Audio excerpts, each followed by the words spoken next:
So this is the DONSLUVSFX blueprint trading plan, which I would love to show you guys, which what I use every day. In fact, not every day, but this is something that I use, and this is something that I would like to show you guys, whether if you're a beginner, an intermediate, or an advanced trader. This plan is influenced by MentorFX, the Richard D. Wyckoff theory, in fact, and Richard D. Wyckoff himself. He's a stock trader, and the Dow theory and the Richard Dennis total traders approach. This plan influences, or it actually is related to trend, is a lot of emphasis on trend. So hopefully you notice that. Hopefully you can get a grasp of this. Hopefully you can use this plan, go on charts, get better at it, and in the future you might not even use this plan forever. You might, divert to something else, but this is the stepping stone which I would love to give to you guys. I would love to show you guys the skill set, the actual part of trading, and not just the lifestyle, not just people showing you stuff and showing you results, rather showing you the process, and you can actually do this yourself. So before I get to it, there's important things that I just wanted to say. You have to appreciate the fractal nature of the market.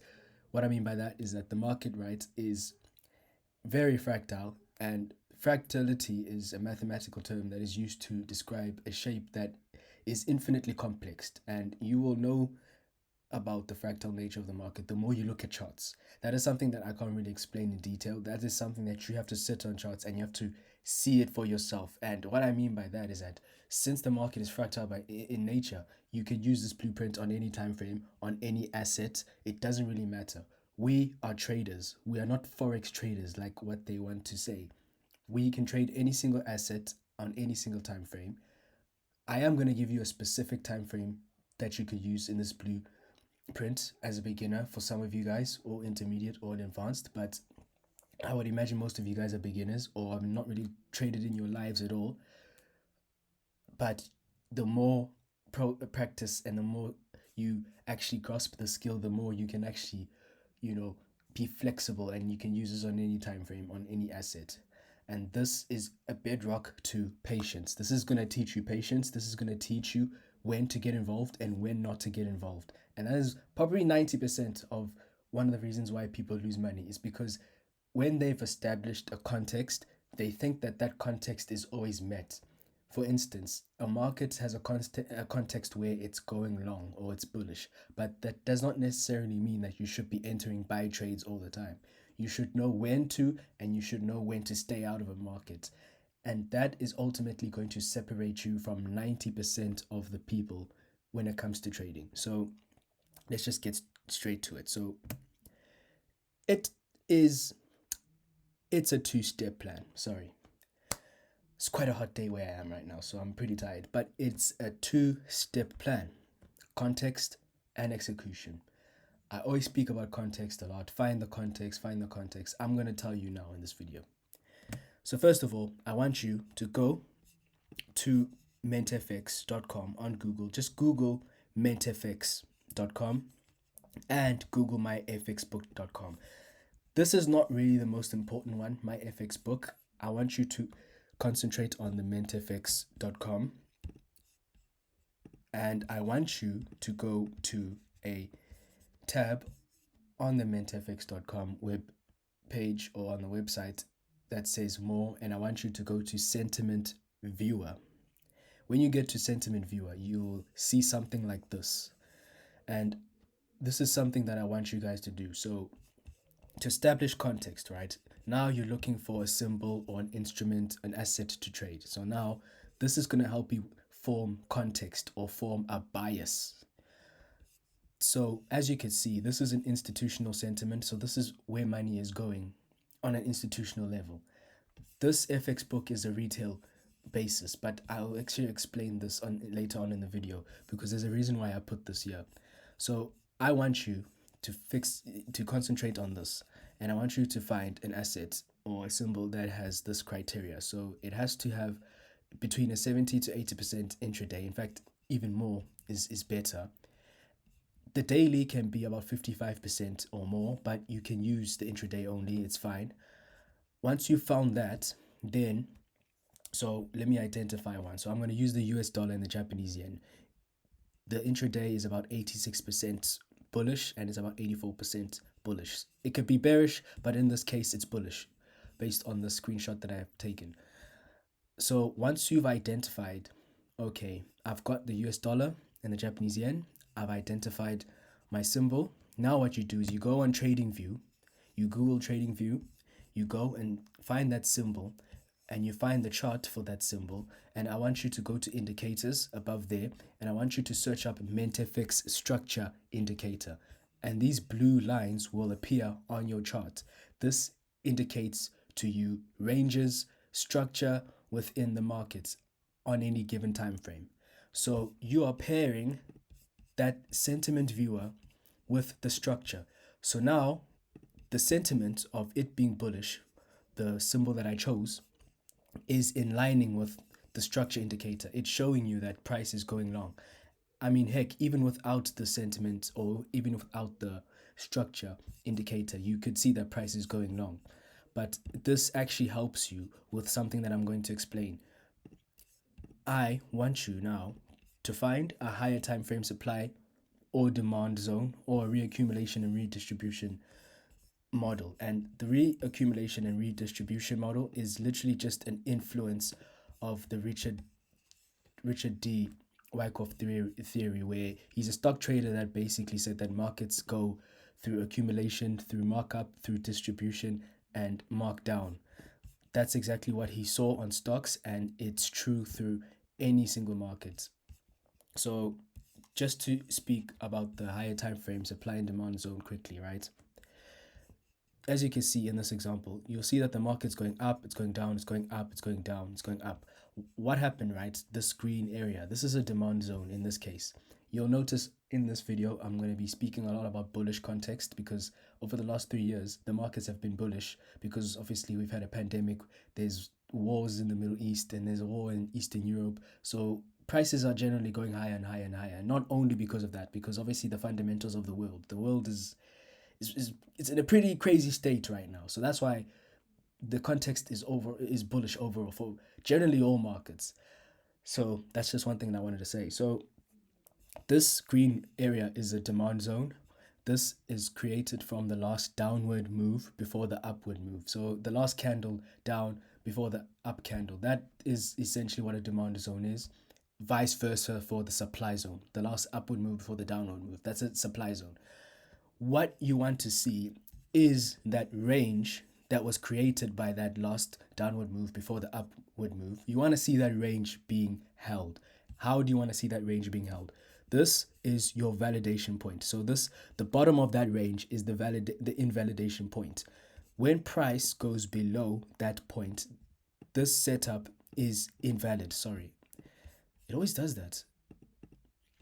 This demand zone is invalid.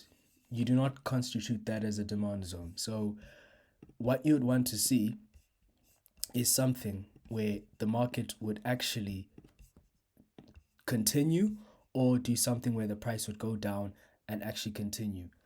But most of the time, it's just going to continue. You won't really see this happen a lot, what I've drawn over here, where it goes down to that zone and continues. That is a strong indication to you that money is in that market.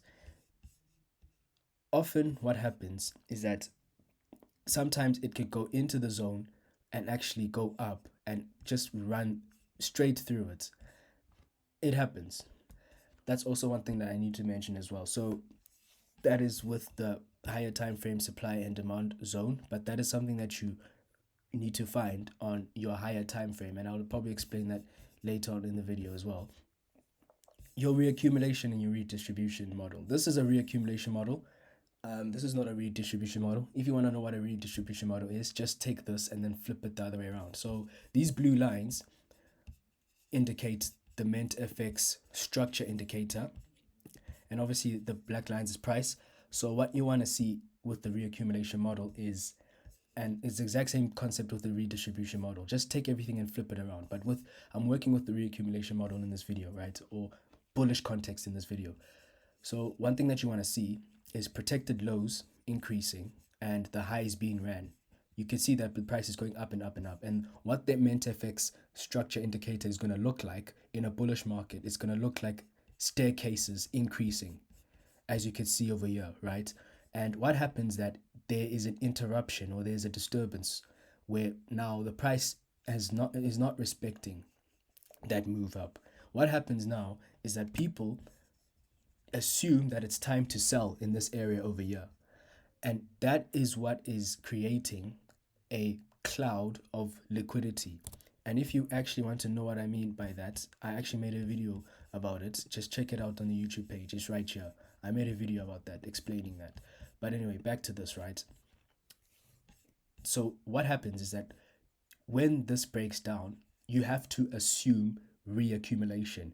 You must not assume that, or you must not fall for the trap of going short now, because that sentiment of going short is what is creating this cloud of liquidity to ultimately make prices go even higher, which is exactly why I put the My FX book sentiment over there, which is why I told you guys to search both the MentFX and the My FX book sentiment viewer, because you're going to see something. Let me actually show you why, because look what we've identified on the MentFX website.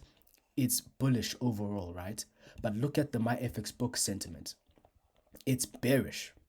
So can you see where that cloud of liquidity is being engineered? Because the community and retail traders are seeing this pair as a potential to go short, because they've seen something on a lower time frame. They've seen something that has made every single person in the world, your mom, your dad, your uncle, your cousin, your brother, your sister, your dog, your cat, everyone, your signal provider on Telegram, everyone is looking to sell. And you could see the price is just going long. There's no indication whatsoever to sell. But most people don't understand. Markets don't function like that. And let me actually show you where people actually get this idea wrong, right? You see, when this breaks down, people look at this swing high and this swing high as a potential to get short. So when prices come back to this area, they're looking to sell. When prices go to that area, they're looking to sell. That's what creates that cloud of liquidity. That's what creates it. And ultimately what you're going to see happen is that price will just ultimately just skyrocket. And that's exactly the same thing with the supply and demand scenario, where people will look at this swing high as a potential to sell back into this demand zone. And that creates that cloud of liquidity. That is exactly how true liquidity is created within a market. And ultimately what will happen is our price would just continue.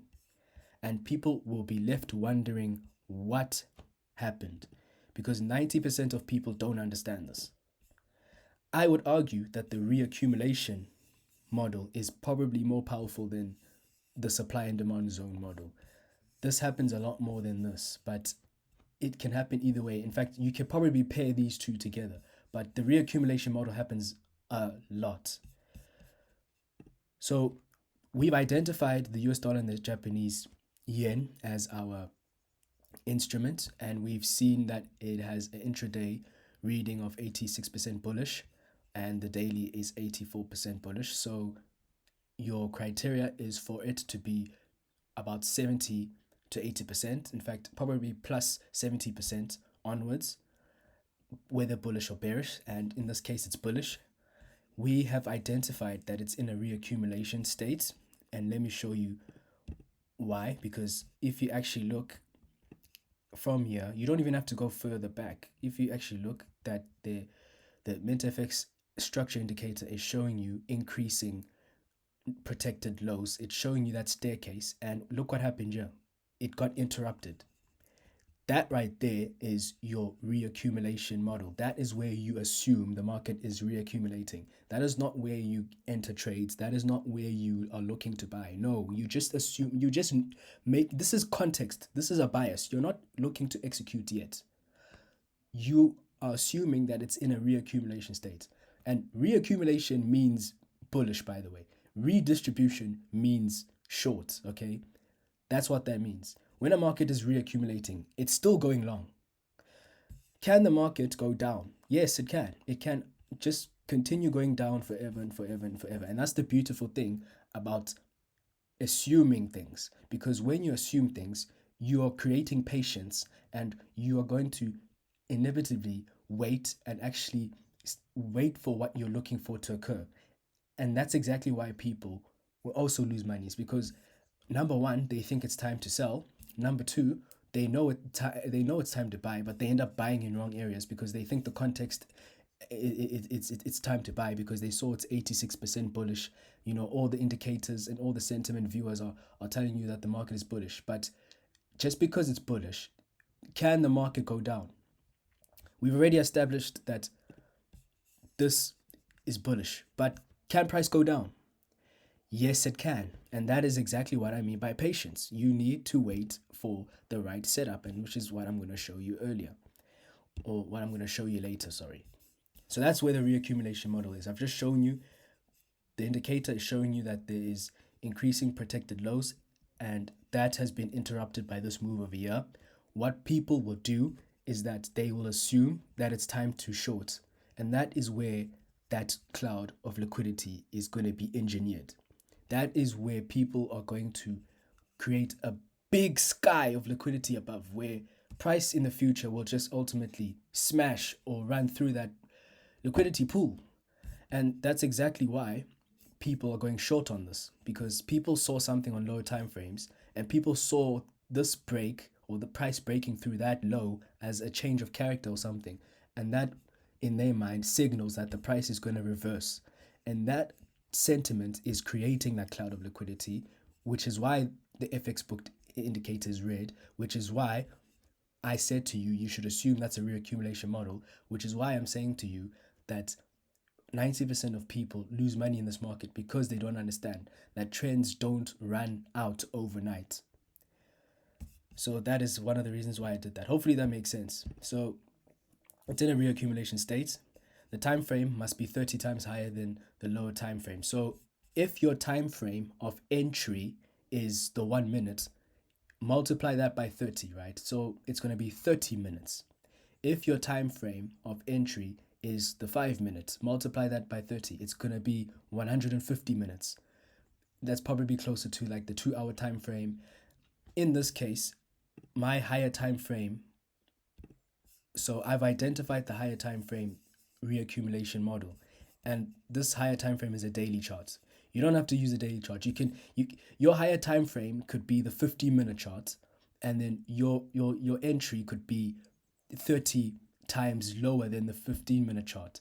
Your higher time frame could be the monthly chart, and it could be 30 times lower than that. It could be the 1 hour chart, and it could be 30 times. Do you get the point now? So it's just based on what time frame that you want to choose. But for the overall point of this blueprint, I would advise you to start with the 30-minute time frame as your higher time frame context, and then the 1 minute is going to be where you enter trades. So you're using the 30-minute time frame to establish context, to find, your reaccumulation or your redistribution or your supply and demand zone, paired with the MentFX indicator. And what I'm going to show you on your lower time frame is the execution.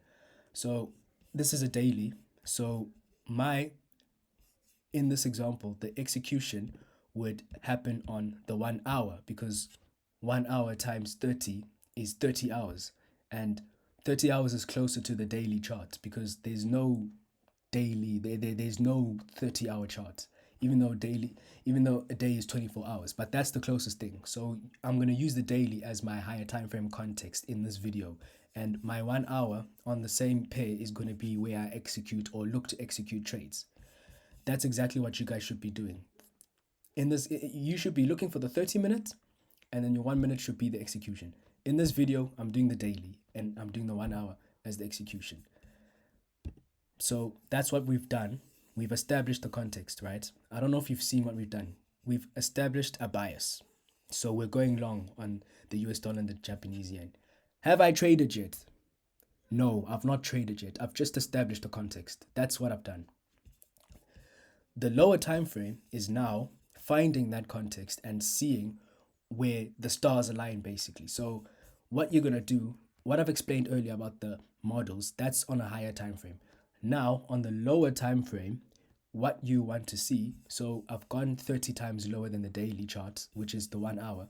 What I want to see on my lower time frame of entry is multiple breaks above the range, since the context is bullish, and I want to see a bearish market becoming bullish.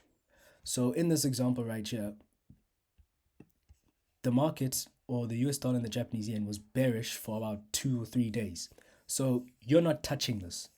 And then it began to break long again. So this is exactly when you watch. You do not look to trade, you watch. And what are you looking for? You are looking for the execution criteria, which is this. You are looking for an impulse, a correction, an impulse, a consolidation, and then an impulse again. It's the same thing for bearish, but we're doing bullish today because that's the context we've established.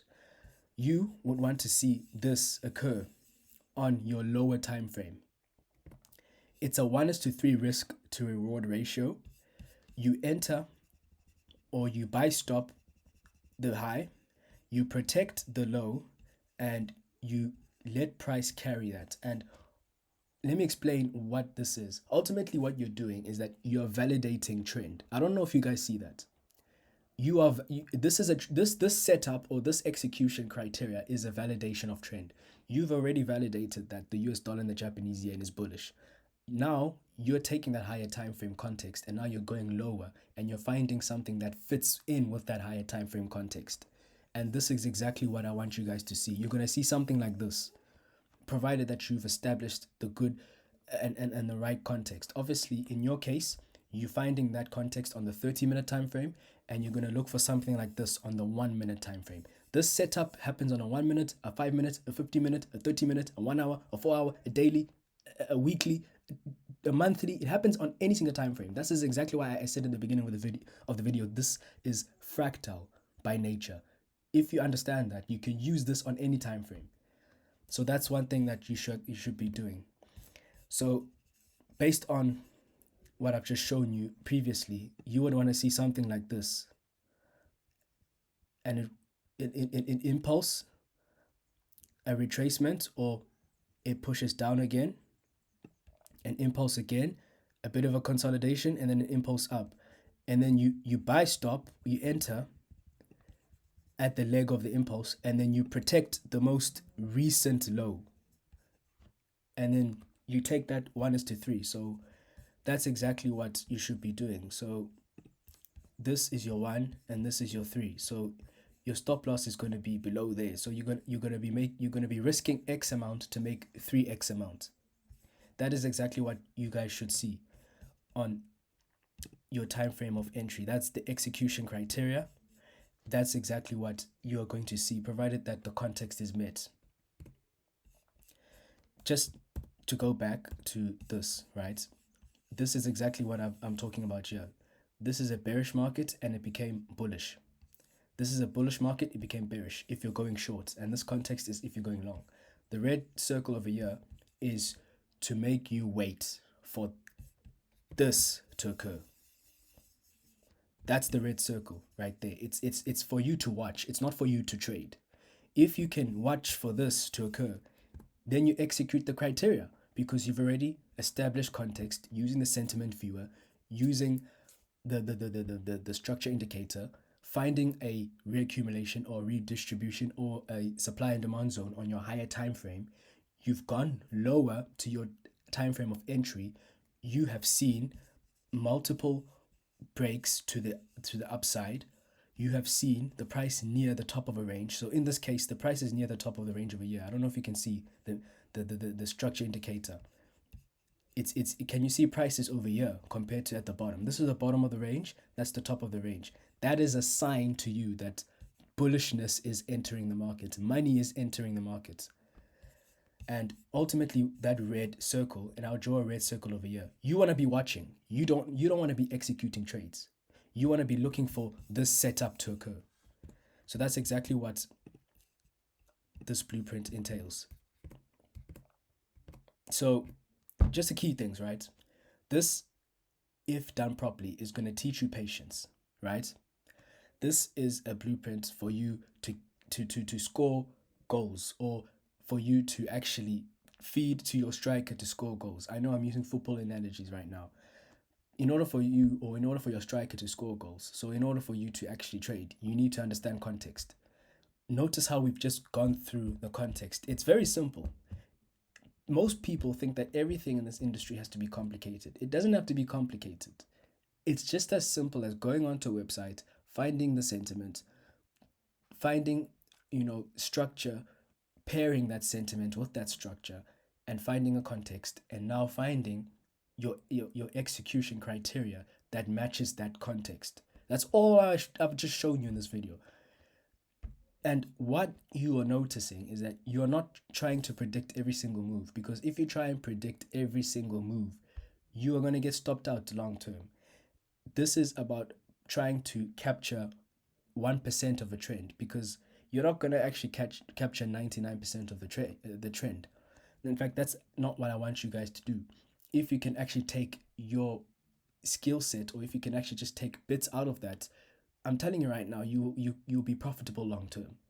Most people don't understand this. Most people try to force every single part of the market. They get involved on both sides. They don't understand that markets are cyclical. Markets move, money moves in and out of markets every day. There's context in different markets. Some markets have clean context, some markets do not have context, and the ones that don't have clean context, you shouldn't be touching them. The ones that do have clean context, you should be using the sentiment viewer, the structure indicator, to then find that execution criteria that I've just shown you here. And ultimately, it will stop you from getting involved on both sides when you actually should be getting involved on one side. Because what will happen when you get involved on both sides is that you will have random results long term. And when you have random results, you're ultimately going to lose money long term. So that's exactly why clouds of liquidity are engineered. That's exactly why you have stats that say 78% of retail traders, or 78% of traders lose money, because they don't understand that it's very simple to just follow the trend. Markets function this way. They don't just break down and now it's time to sell. Money moves in and out of markets every single day.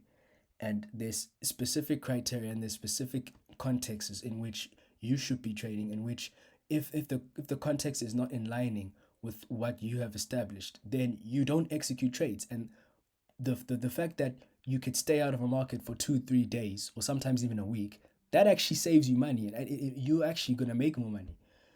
Because if a market is going up, and you've established, imagine the US dollar and the Japanese yen is going up. We've done the work that the market is going up, right? And then it breaks down. If we don't have an understanding of waiting for what we're looking for, which is that execution criteria right here, we will be forcing buy entries all the time, and the market could carry on going down, and we're busy buying, and we're losing money. Instead, when this happens, we understand that that is not in line with our context, or that is not in line with the context you've established. So you simply walk away, and that falls under patience. And that step of walking away is what is going to save you money. And until the market starts to deliver based on your context again, you can look to get involved again. But you're going to find times where you'll have to stay on the side, or you can simply get involved. But notice that just because this is happening, just because it doesn't in line with your context, it doesn't mean you're losing money. You will only lose money if you physically actually enter positions within the markets. So yeah, basically what I'm saying is that just because the sentiment is bullish, it doesn't mean that you should buy all the time. You should wait for a execution criteria for it to show you that, okay, money's getting involved. And like I've said millions of times, it's this execution criteria right here. So hopefully that makes sense. This is the end of the blueprint. I'm probably going to make other videos about this later on if this doesn't make sense. But hopefully you got here, hopefully you understand. And if you don't, it's okay. It took me about years to get to this point, and I'm still learning now. But this is something that I want to give to you guys because I've been using this, and over the last few months, it has tremendous amount of the results on my trading account. My equity curve is just increasing. So that's one thing that I want to show you. So yeah.